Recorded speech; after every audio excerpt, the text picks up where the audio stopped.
happen next. Let's bring in right now senior policy analyst at the Independent Women's Forum, Patrice Lee Onwuka, and Democratic strategist Michael Starr Hopkins. And good morning to both of you. Morning. Good morning. All right, let's go back to what just happened overnight, Patrice. Of course, all of these senators and congressmen and women are going to be going home to their districts.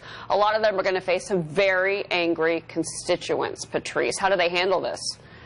Well, for those who voted to repeal Obamacare, I think they'll say, I did my job, and I wish that everybody else had, come on board and done that. For those who didn't, I think they're going to answer some very tough questions. I think some Americans, though, who look back at the Obamacare law that was passed will recognize that Congress has an exemption from Obamacare, from the onerous costs that are imposed on a lot of Americans who do have it. And they'll say, why does Congress have an exemption or a carve-out and we don't?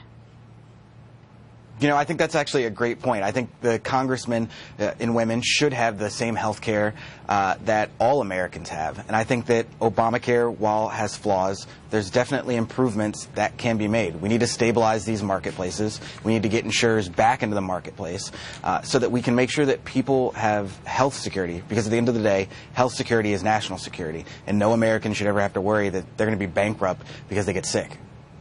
I want to talk, Patrice, I'm going to bring you in here, about a soundbite that we just played. The Attorney General, Jeff Sessions, called beleaguered, that's a quote by the president earlier this week on Twitter.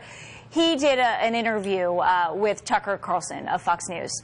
How do you think Sessions is handling the criticism that he's gotten from the president? And do you think the president will start to listen to fellow Republicans and back down at this point? I think he's handling it as best as he can. You don't want to come out negatively against the president and make it seem like you're working against him because he's your boss. I do think it's a tough position for him to be in. We have seen him, we have seen the support rally around him on the Hill. I think he's going to try and hang in there as long as possible. I do think, though, that it says about the administration and the president, you have a lot of supporters out there. Let's make sure that you're working with the folks that you've put in positions because there's a reason why they're there.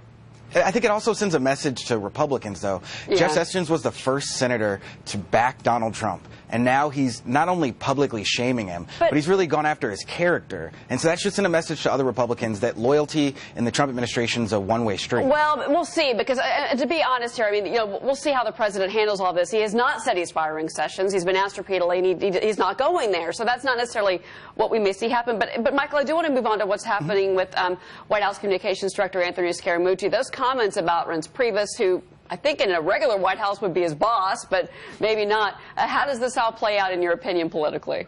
I think that this is just going to be one more pox on this White House. There's something to be said about the office of the presidency, the White House, and the level of respect that you treat it with.